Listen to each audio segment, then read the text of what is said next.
The centre may arrest Twitter's top executives in India, stating that its list of accounts sought to be censored over inflammatory content was not negotiable. The government added that its patience is running out over refusal of the company to follow the earlier notice given under Section 69A of the IT Act, Times of India reported.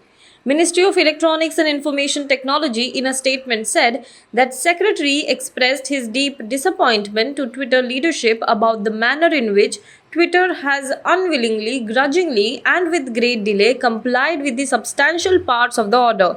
He took this opportunity to remind Twitter that in India, its constitution and laws are supreme. Defense Minister Rajnath Singh will make a suo motu statement in Rajya Sabha as well as Lok Sabha today on the situation in eastern Ladakh, a day after Indian and Chinese troops along the border in Ladakh initiated the process of disengagement. Quoting Defense Ministry spokesperson Colonel Wu Qian, the Chinese media reported that troops of both countries stationed at the northern and southern shores of Pangong Tso Lake in Ladakh began disengagement according to the consensus reached during the talks. Meanwhile, the disengagement has started in the two banks. The process will take place in phases and will be verified at every step. Adding that the troops will be disengaged first in the lake's northern bank and then the southern bank. Tanks are also being moved out of the south bank, and the strength of Indian troops deployed there will also be reduced. Kerala on Thursday became the fifth state to come on Maharashtra's mandatory RT-PCR test list. In a fresh resolution, the Uddhav Thackeray government extended the COVID-19 guidelines to the southern state, which were till now only applicable for those entering Maharashtra from Gujarat, Delhi NCR, Goa and Rajasthan. This GR has been issued due to the high number of cases being reported from Kerala. Government officials said that this was a precautionary measure to make sure that the spread of COVID-19 is controlled in the state. The order by the state government implies to all passengers travelling by rail, air or road.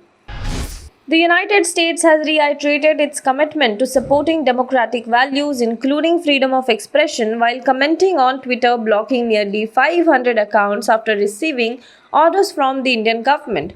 What I would say generally is that around the world we are committed to supporting democratic values, including freedom of expression. I think when it comes to Twitter's policies, we would have to refer you to Twitter itself, US Department of State spokesperson Ned Price said while responding on the situation. US President Joe Biden pressed Chinese leader Xi Jinping over human rights in Hong Kong and Xinjiang late on Wednesday in their first call since the new US president took office on January 20th, according to the White House. Setting the stage for what could be a contentious relationship between the two superpowers, Biden offered Xi Jinping his greetings and well wishes for the Chinese people on the occasion of the Lunar New Year celebrations, the White House said in a statement.